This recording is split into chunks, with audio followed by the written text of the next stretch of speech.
Pasamos al análisis de los datos de finanzas públicas y lo hacemos con el apoyo de James Salazar, subdirector de análisis económico de Cibanco. ¿Cómo estás, James? Qué gusto que nos acompañes.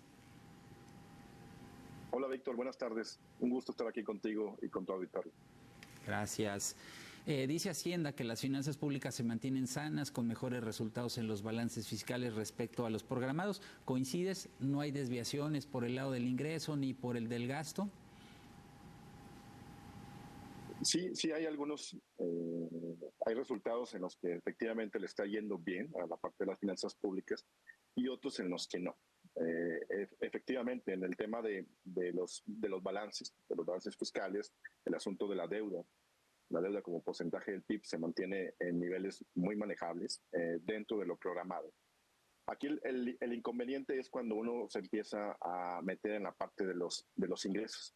Los ingresos presupuestarios están por debajo de lo programado eh, y muy explicado sobre todo por la parte en el rubro tributario por el tema del IVA y el IEPS, que han estado por debajo de lo esperado. El IVA muy afectado por una cuestión inicial de tema de devoluciones, un asunto ya administrativo relacionado con el SAT, y otra parte que tiene que ver también con el tipo de cambio, la apreciación del peso. Efectivamente, al abaratar las importaciones, parte de este IVA que se cobra a este tipo de transacciones de comercio internacional, pues se ha reducido. El otro asunto tiene que ver con el IEPS, que si bien ha crecido, digo, el año pasado con el tema de los subsidios, pues habíamos estado observando puros retrocesos, ahora es una recaudación positiva, se ha quedado por debajo y tiene que ver mucho con el tema de los precios internacionales. Adicionalmente, digo, aquí quizá el rubro donde se muestra la mayor divergencia con lo programado tiene que ver con los ingresos petroleros. Y aquí todo le ha jugado en contra. Tenemos un precio internacional un poco más bajo de lo contemplado, la apreciación del peso y la producción petrolera. O sea, la realidad es que ha estado por debajo de los niveles programados o de los niveles establecidos la plataforma, y esto ha contribuido que pues, el desfase con lo programado en esta parte de ingresos petroleros pues, se haya disparado. Entonces, hay algunas cosas favorables en el tema de ingresos, no tanto. Y el problema es que las repercusiones que puede tener en el gasto, que si bien ha crecido, pues hay algunos subejercicios importantes en algunos grupos. En la parte de ingresos a la que ahora aludías, los totales del periodo de enero y junio están 189,000 millones de pesos por debajo de lo programado, y los ingresos tributarios también fueron menores a lo previsto, en su caso en 89,000 millones de pesos. ¿Esto enciende las alertas en el sentido de que Hacienda pudiera no lograr los recursos estimados en la Ley de Ingresos de 2023? No una alerta como tal, pero sí es un foco de atención. Aquí lo que más preocupa, digo, le ha ido bien en el tema sobre todo en la parte de recaudación con el ISR. La respuesta que ha tenido la economía mexicana en el primer semestre ha sido positiva. Incluso se mantuvo el dinamismo en el segundo trimestre, este dinamismo mostrado en el primer cuarto del 2023. Y hay una generación importante de empleo y esto está ayudando a la recaudación del IEPS. O sea, aquí el problema sigue siendo la parte de IVA, IEPS y lo que tiene que ver con ingresos de petroleros. Ahora, ¿qué tanto margen tiene para mejorar? El problema es que se te puede salir de control alguna de las cosas que te están saliendo bien. Nada te garantiza que este dinamismo de la actividad económica en la primera mitad del año se sostenga en la segunda. Y pues esto al final de cuentas te empieza a generar algo de inconvenientes en rubros que te está yendo muy bien, como es el caso que comento de ISR. Entonces, es un foco, no es una alerta todavía amarilla o roja, pero es una situación que hay que estar monitoreando, sobre todo por el tema de las implicaciones que tiene en la cuestión de gasto o los compromisos ya establecidos y en una situación en la que tienes, por ejemplo, un costo financiero incrementándose de forma constante. Entonces, es algo a lo que hay que estar monitoreando constantemente porque difícilmente se va a eliminar este desbalance y es muy probable que incluso se incremente en los siguientes meses. ¿Qué observas por la parte del gasto programable? El total quedó 280 mil millones de pesos por debajo de lo programado y el que corresponde al gobierno federal está 105 mil millones también por debajo de lo programado. ¿Se puede atribuir a la estacionalidad con que se ejerce el gasto o por los montos? Ya se pudiera hablar de subejercicios. Sí, hay claramente subejercicios que están muy vinculados al tema de la menor recaudación. O sea, no se puede separar o hay un vínculo muy estrecho entre lo que recaudes, pues lo terminas gastando. Entonces, por eso es que la menor recaudación general en términos de ingresos presupuestales, pues al final de cuentas se está traduciendo en que algunos rubros no puedas llevarlos a cabo de gasto. Entonces, gran parte de esta divergencia que hay con lo programado en la parte de gasto tiene que ver con la menor recaudación que estás teniendo.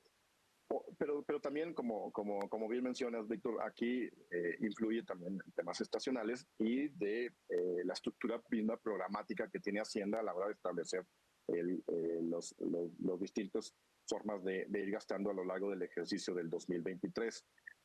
Lo que no está muy claro es que, bueno, ya sabíamos que en este año iba a haber un poquito más de gastos, iban a deteriorar un poquito más algunos rubros de deuda, de balances primarios, de balances públicos.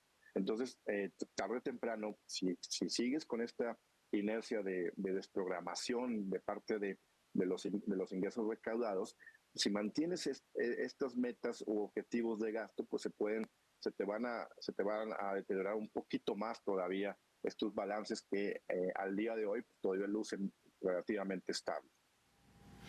También continúan las presiones por el lado del costo financiero de la deuda, con 553 mil millones de pesos destinados a ese concepto al cierre de junio, con un incremento de 34% a tasa anual y también en términos reales, que está asociado al repunte de las tasas de interés.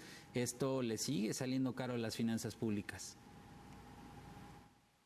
Sí, la realidad es que efectivamente es un indicador que no gusta porque ese tipo de recursos pues bien se podrían destinar a otro tipo de gasto mucho más productivo, gasto en educación, gasto social, gasto en salud. El problema es por los compromisos financieros que ya tiene el país y efectivamente en un escenario de subidas de tasa de interés, pues se está convirtiendo en una bola de nieve muy importante. O sea, ya estos montos pues incluso superan los rubros programados para, por ejemplo, gasto de inversión pública, ¿no? Entonces, es un tema que es muy relevante porque ha estado creciendo de forma constante en los últimos años. Ahora, ya estaba presupuestado, o sea, no hay mucha diferencia con lo que se ha pagado en términos de costo financiero en este primer semestre con lo que originalmente se había pensado o presupuestado. O sea, la realidad es que en ese sentido Hacienda hizo una muy buena estimación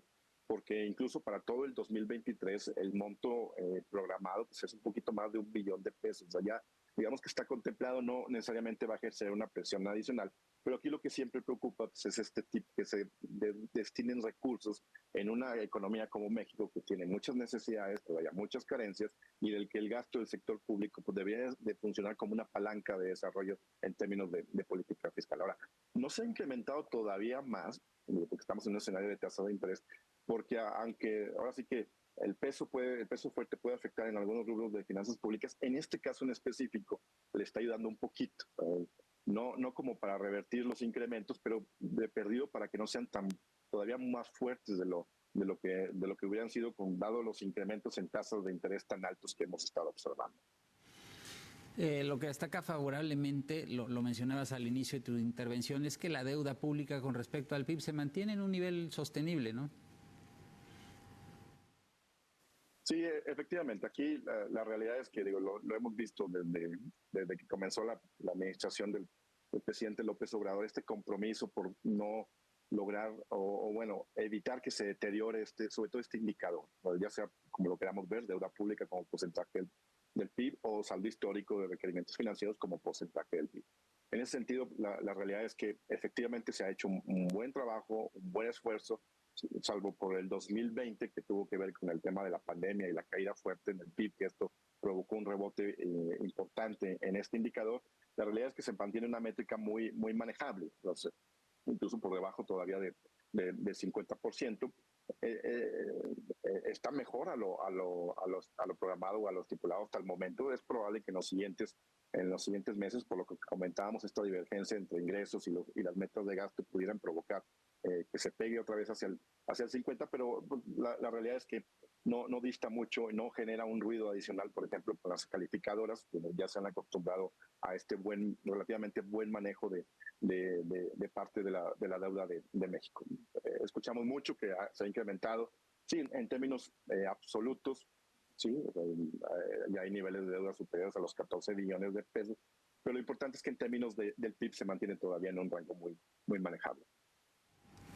De acuerdo, James Salazar, subdirector de análisis económico en Cibanco. Muchas gracias por compartir tu análisis y por el tiempo de la entrevista. Que estés muy bien. Un abrazo. Al contrario, Víctor, un gusto haber estado aquí contigo.